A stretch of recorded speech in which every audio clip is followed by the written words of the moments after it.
At this point in the season, it doesn't matter how it looks. It doesn't matter who you're playing. The Giants just need to win games, and that's exactly what they were able to do against the lowly White Sox last night.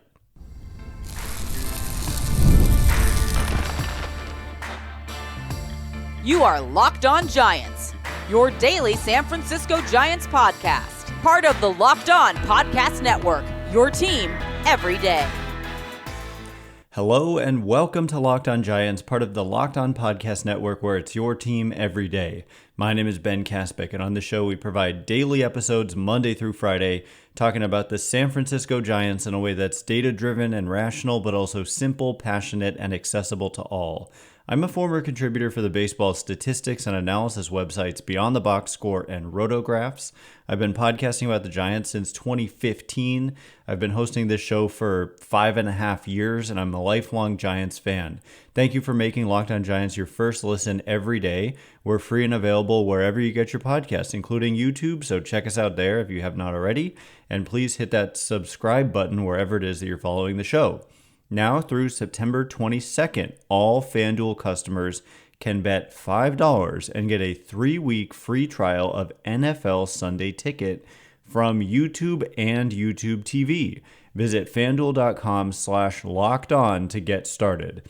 And where we get started is, like I said, basically discussing the fact that, in my opinion, at this point in the season, it does not matter who you're facing. It does not matter how it happens. It's just about, did you win or did you lose? And so this game, like, there's a temptation, even by me, like I said, rational and data-driven and rational, to say like, oh, it was way too difficult of a win against a team that came into the game 30-95, the White Sox. But there's two comments that I want to make to my own made up comment that nobody actually said to me, but even I have that temptation to make that comment, which is that A, it doesn't matter at this point in the season with 35 games remaining. It's just about, did you win or did you lose? It does not matter anything else, really, in my opinion. And then the second comment is that this is not like other sports. The White Sox can beat you. They can beat you. They just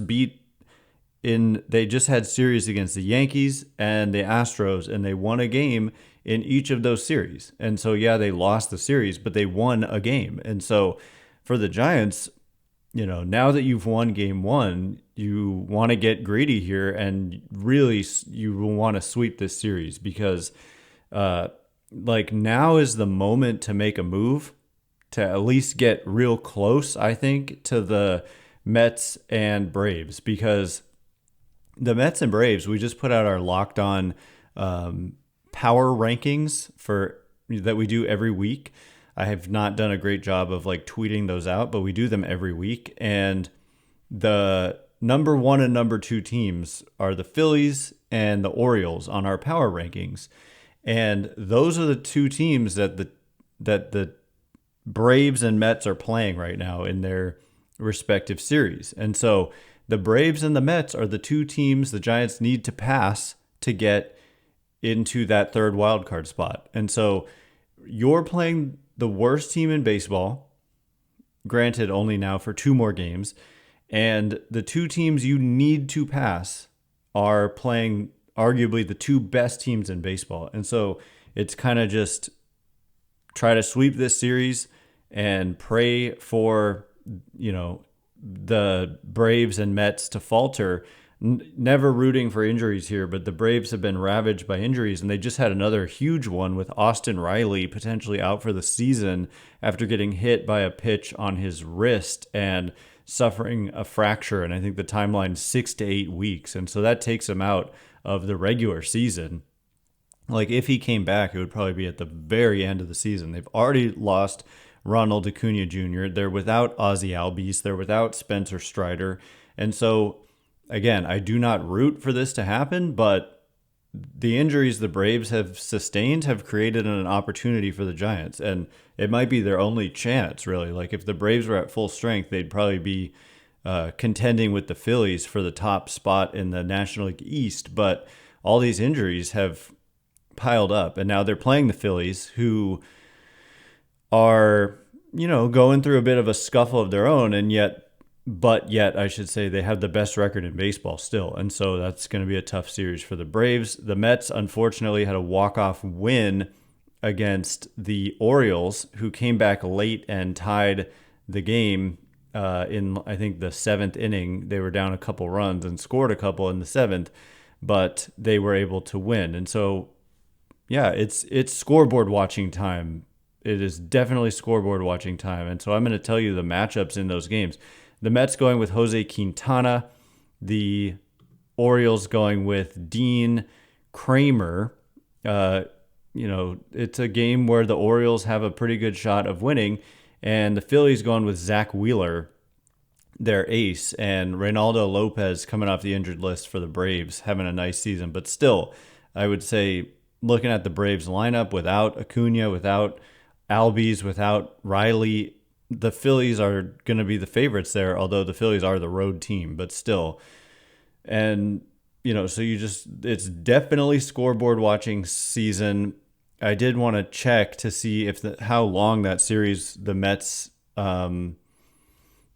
against the Orioles is, and then how long is the series with the Braves and the Phillies, because the Mets played yesterday and the Braves did not. So the Mets... Yeah, so the Mets are playing the Orioles 2 more times, just like the Giants playing the White Sox. And then they play 4 at San Diego and then 3 at at Arizona.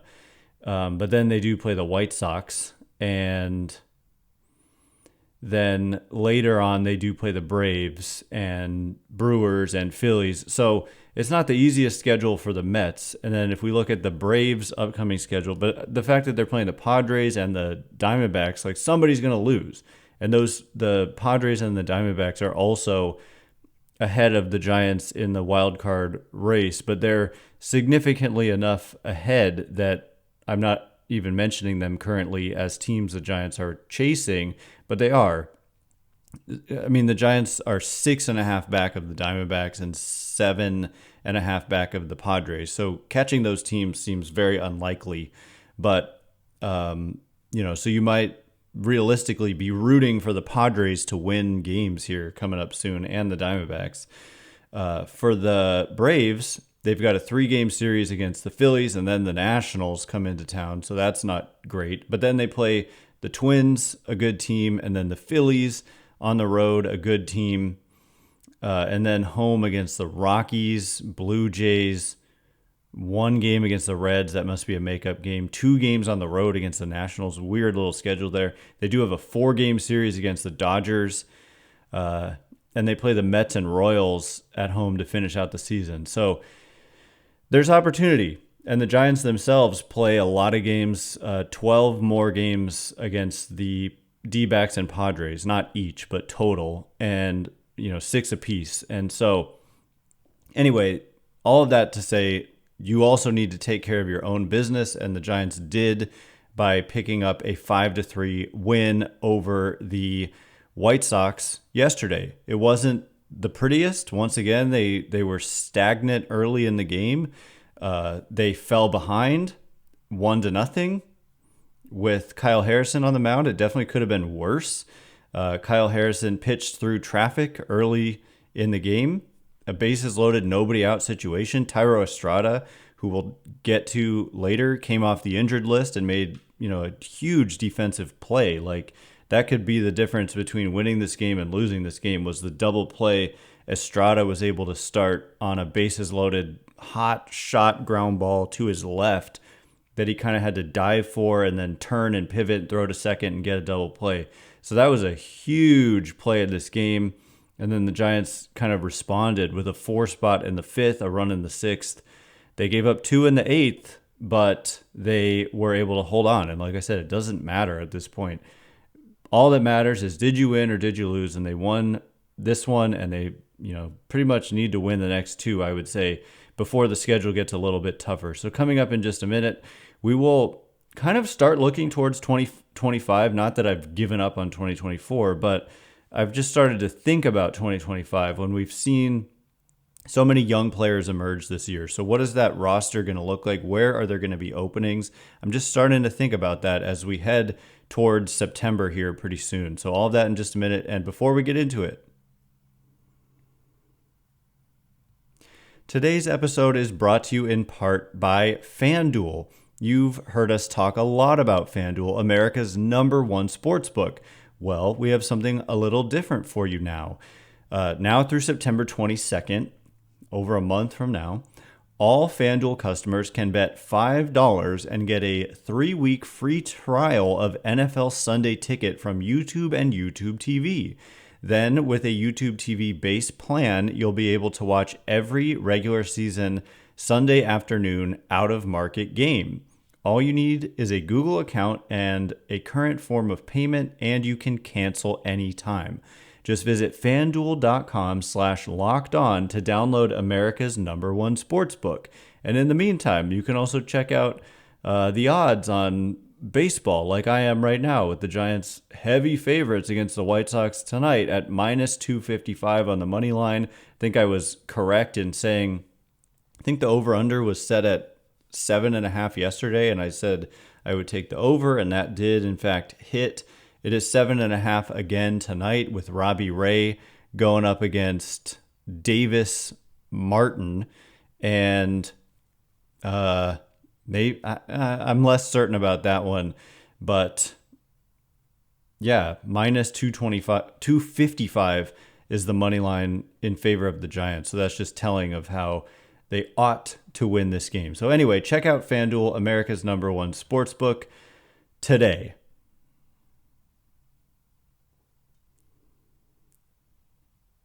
All right, here we go. We are going to get into, starting to look ahead to 2025. Again, not that I am giving up on the season or anything like that. I just was starting to think about it when we saw, I'm looking at Kyle Harrison and performance he put together. I know it was against the White Sox, but I'm just looking at the season numbers for Kyle Harrison. I'm looking at what we've seen from Tyler Fitzgerald and Elliot Ramos, and I'm thinking about 2025 and where the openings are, what young players have kind of seized roles, which ones have not, etc., and some possible non-tenders that may surprise you, may make you happy, may make you sad. So anyway, thanks again for making Locked On Giants your first listen today. Every day or tomorrow, we'll be breaking down this crucial game 2 of this series. Now that you've won the first one, I say go for the jugular and sweep this series. It's kind of what you got to do. And for your second listen, enjoy the Locked On MLB podcast. Host Paul Sullivan, a.k.a. Sully, is here daily to provide national expertise with his trademark humor to help you get ready for the MLB playoffs here in the dog days of summer. Prepare for the Fall Classic with Sully, who has it all covered every single day on Locked On MLB, available on YouTube or wherever you get your podcasts, part of the Locked On Podcast Network, your team every day. And a reminder that you can catch every pitch of the Giants' hometown broadcast with SiriusXM. Just download the SXM app and search the word Giants. So we are going to get into looking ahead to 2025. I'm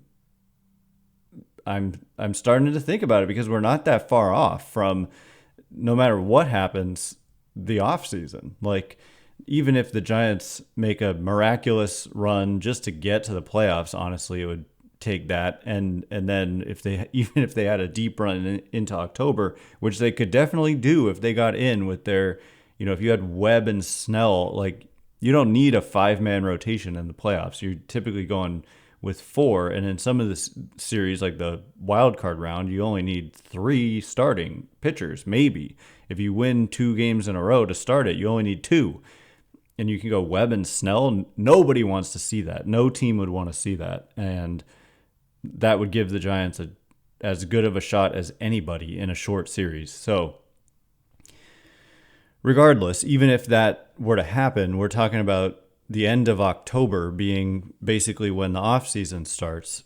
And so like 2 months, a little over 2 months away from offseason talk. And so I'm just looking at the Giants roster as it stands now, and their typical lineup featuring Tyler Fitzgerald, Lamont Wade Jr., Elliot Ramos, Michael Conforto, Matt Chapman, Mike Yastrzemski, Patrick Bailey, Tyro Estrada, Grant McRae, with Kurt Casale, Mark Canha, Casey Schmidt, and Gerard Encarnacion on the bench.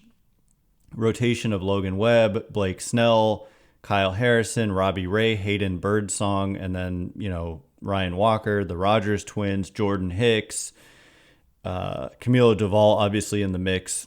And then don't forget about Jung Hoo Lee. So what I'm kind of pointing to here is that they've got what started me thinking about this was thinking about Kyle Harrison and the fact that he just turned 23, on the 12th of August, and how in his major league career, there's this number called ERA plus or ERA minus, which takes your ERA, kind of factors in your home ballpark and says, okay, 100 is average. I like to look at ERA minus. It's kind of like golf. A lower number is better, just like a lower ERA is better than a higher one. So instead of ERA plus for pitching, I do ERA minus. And for Harrison, last year he was at 97, which means 3% better than average at preventing earned runs, essentially. And this year at 99. And so when you're 151 and 2/3 innings into your major league career as a 21 and 22-year-old, and I guess like one start as a 23-year-old, maybe two, and you've been above average, barely, let's just call it average, at earned run prevention, or just earned runs allowed. To me, that's not at all a sign of failure. I know he hasn't like dominated, but this is a nice building block type of piece. And he's just 23 years old. And so there's always room for improvement with players like this. And so Kyle Harrison has done a nice job. He's under team control through the end of the 2029 season if he never gets sent back down. So, 2025, 26, 27, 28, 29. That's 5 additional seasons for the 23-year-old Kyle Harrison, at least. You could always extend him if he becomes a Logan Webb type of player for you. And then I'm also looking at guys like of the breakouts we've seen from guys like Tyler Fitzgerald and Elliot Ramos, and how they too are under team control for a long time. Fitzgerald is 26 years old. He'll turn 27 in September, so he's not as young as some of these other guys. But nonetheless, I mean, Fitzgerald has just put together such a good season. Unbelievably, an isolated power of 299. It's like not what I expected from this essentially scrawny player here in Fitzgerald. Just a ridiculous power display that he's shown. 14 homers in 64 games, but that doesn't even tell the story because a lot of those games he just was a pinch runner. And so the 299 isolated power is just absurd. I mean, it's kind of on the same level as, like Judge or close to it. Aaron Judge, well, I was about to find it, but I accidentally sorted by team. Aaron Judge at 372, so I'm wrong. But Juan Soto is at 300.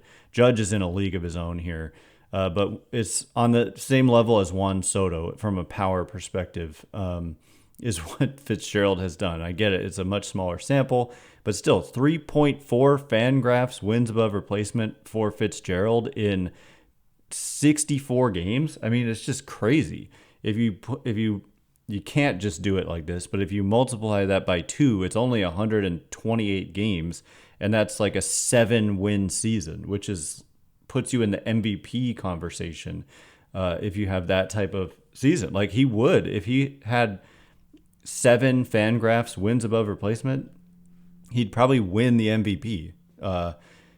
Right now, the leaders in the National League are 5 point something, and he's at 3.4, and he's barely played 64 games, 212 plate appearances. But it doesn't mean he's going to keep up this level of performance. That's the key thing to keep in mind. But still, Tyler Fitzgerald under team control through 2030.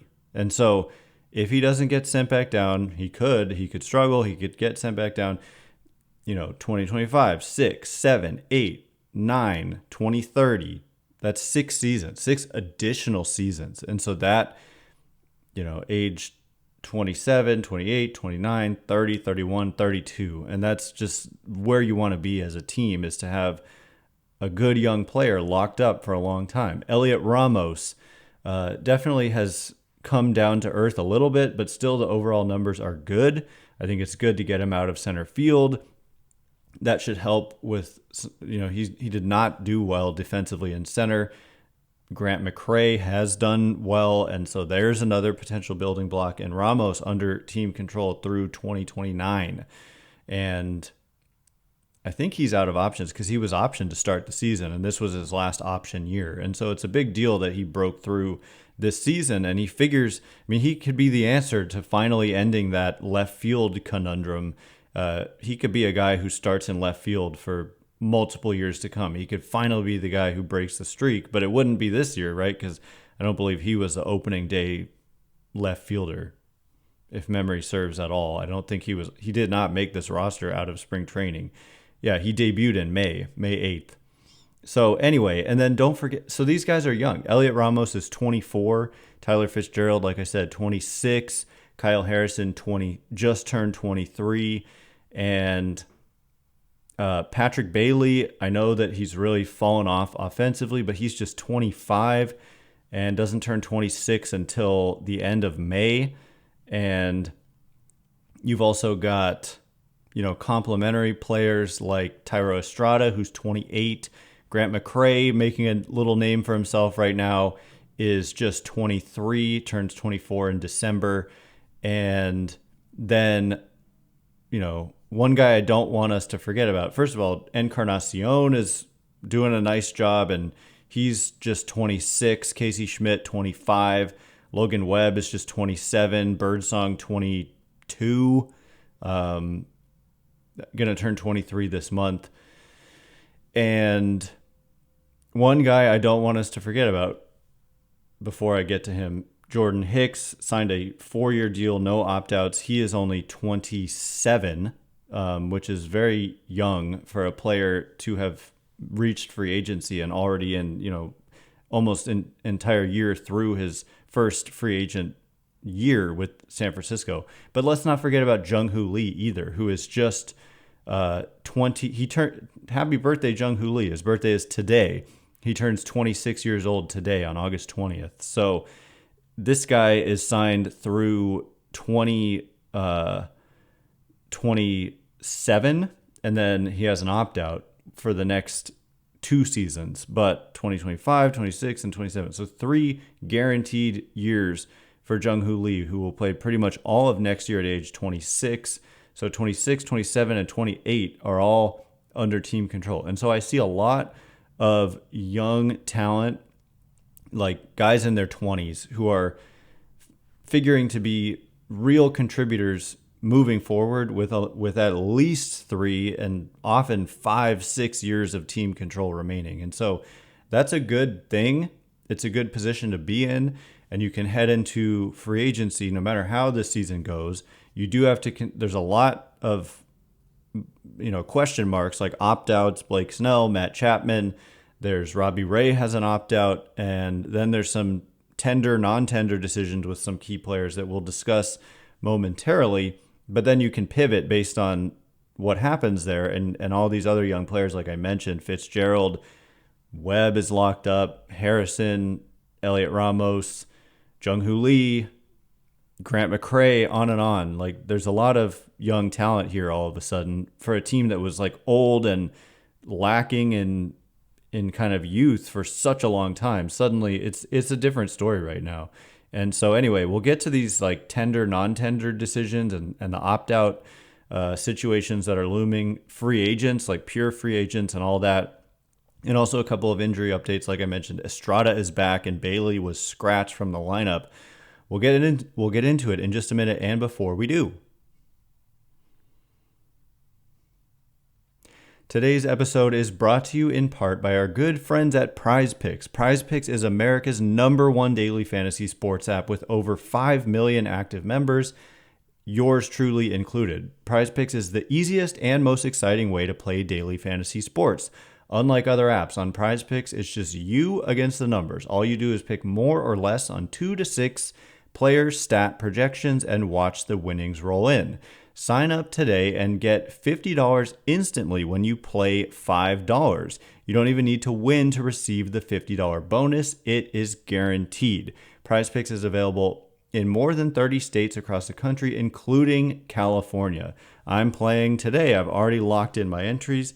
You can check it out if you're on YouTube right there. And I've got more than 1.5 total bases for Lamont Wade. He's been swinging the bat really well. It's a righty starter on the mound. Had a couple hits, got robbed of a hit yesterday as well. So taking more that's a, risky-ish one, I guess, but I'm taking more than 1.5 total bases. Also taking more than half a strikeout for Grant McCray and more than half a strikeout for Andrew Benintendi. So download the PrizePicks app today and use code LOCKEDONMLB for a first deposit match up to $100. That's code LOCKEDONMLB, all lowercase by the way, on PrizePicks for a deposit match up to $100. PrizePicks, run your game. All right, here we go. We are going to get into the tender, non-tender decisions that I was referencing there, and also some injury updates as, Tyra Estrada came back, Patrick Bailey was scratched. Thanks again for making Locked On Giants your first listen every day. Everydayers, tomorrow breaking down this crucial game 2 with the Giants featuring Robbie Ray on the mound, and the White Sox going with right-handed pitcher Davis Martin, who has a career ERA of 4.43 with a below-average strikeout rate, and then, walk rate and home run rate that's kind of normal. And so basically it's just the same story. I think they need Robbie Ray to step up because the offense has not been great. Even yesterday, 5 runs against the White Sox. They had opportunities for more. They were stagnant early again. So they need Robbie Ray to set the tone, in my opinion. And he's been up and down. He's had some great starts. He's had some not so great starts. So if you can they've recently gotten good pitching, and that's what has been their issue. I've repeated a million times, but in their last, 4 games, they shut out the Braves. They allowed just 2 runs against the A's and lost 2-0. They allowed 2 runs again against the A's and won. And then they allowed 3 runs against the White Sox. So when you're allowing 0, 2, 2, and 3 runs, you're giving yourself a chance every day. And they're 3-1 in those games. Surprise, surprise. They also lost a 1-0 game against the Braves. Man, that stings. That's what I'm saying. Like a 1-0 loss and a 2-0 loss all in the last week. If you could just muster 3 runs in each of those games, you'd be, in a better spot than 1 game over 500, which is where they are now. So I do want to reference some of the other thing that got me going was realizing how old Mike Yastrzemski is when I'm looking through the ages of these Giants players. As I just mentioned, all the young players they have, Mike Yastrzemski is kind of by far the oldest player. I guess there's Kurt Casale and Mark Canha, but those guys are free agents at the end of the year, whereas Yastrzemski is not. He is a arbitration eligible player for 1 additional season, but I didn't even really realize this until today. It's just snuck up on me. Yastrzemski's going to turn 34 in 3 days. His birthday is on the 23rd, and he's going to turn 34.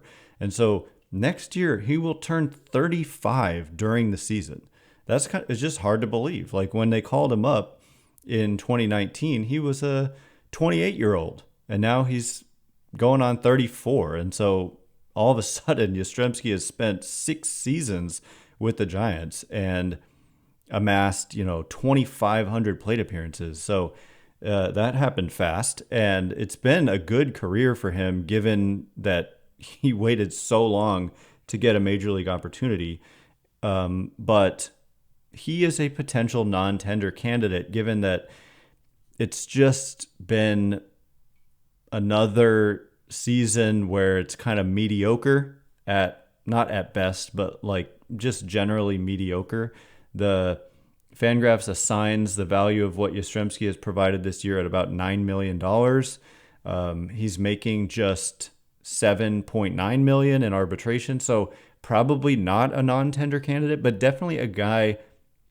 I mean, he's definitely a candidate to be non-tendered, but what I'm most thinking about is this is a spot where you could at this point afford to upgrade as he gets older and you start to factor in age-related decline when the performance already hasn't been great. I know defensively it's really good, but with the bat, it's just you're not getting that much. And if you're looking to upgrade your team and you've got Jung Hoo Lee and you've got Elliot Ramos projected to be in your outfield, then I look at right field and I think, especially with Michael Conforto also being just a pure free agent who I don't see them bringing back because it's just been a mediocre couple of years for Conforto.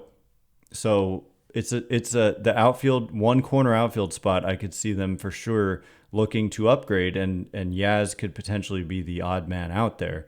And so just wanted to mention that. And then looking around the diamond, Matt Chapman has that opt out, looks very much like he will exercise it, but John Heyman has reported he's a guy that the Giants have interest in signing, locking down long term. That makes sense to me. I think Snell is less likely given they haven't really done that with pitchers, but I don't know how long of a deal Snell really thinks he can get given that he's going to be 32 going into next season. I believe that's correct. He turns 32 on the 4th of December. And so how long of a deal does Snell really think he can get? How long will he get? Will it be with the Giants? I definitely think that Chapman is more likely than Snell. And Robbie Ray has this opt-out decision. I would say it's 2 years, $50 million he would be opting out of. And at this point, he is about to be 33 on October 1st. I would think that he would be leaning towards not opting out. So you hope for the performance to be strong for him. Jordan Hicks, like I said, guaranteed contract for 3 more seasons. They don't have a lot of free agents. Mark Canha and Michael Conforto are the only pure free agents. And so, but then you do have the opt-outs with Snell and Chapman and Flores, who probably doesn't opt out after the season he just had. So anyway, they're in a solid position going into the offseason, given the established that many young players established themselves this year and that they'll have money to spend. And hey, Juan Soto is out there. There's your corner outfielder, right? Like if you could put Soto in left and Elliot Ramos in right, I know a lot of you are rolling your eyes deep into the back of your heads right now. But hey, it's worth making a run at Soto. He makes a lot of sense given what I just said, that they basically have one corner outfield spot where they can play around with potentially with that flexibility on Yastrzemski, and definitely Jung Hoo Lee penciled in at center. I just forgot about Grant McCray entirely. I don't know what they'll do there because he's a true center fielder. So is Jung Hoo Lee. There's a fallback option where it's McCray in center and Lee in left and Ramos in right or something like that. And that would be a good defensive outfield and potentially a good offensive outfield. I don't know. It wouldn't be as good as having Soto out there, that's for sure. Anyway, Thairo Estrada came back. I think that's big. They optioned Brett Wisely. Even when Estrada's not hitting, this has been the worst offensive year he's had by far with the Giants. He's doing things like he did yesterday, starting that huge double play, which very much could have made the difference between a win and a loss. And Patrick Bailey scratched with side tightness, which is concerning given Kurt Casale hasn't done great, but he was good yesterday and had the big hit that got the Giants on the board early. And I think he got another hit later too. And Bailey has really struggled at the plate, but has been great as ever behind it as a defender.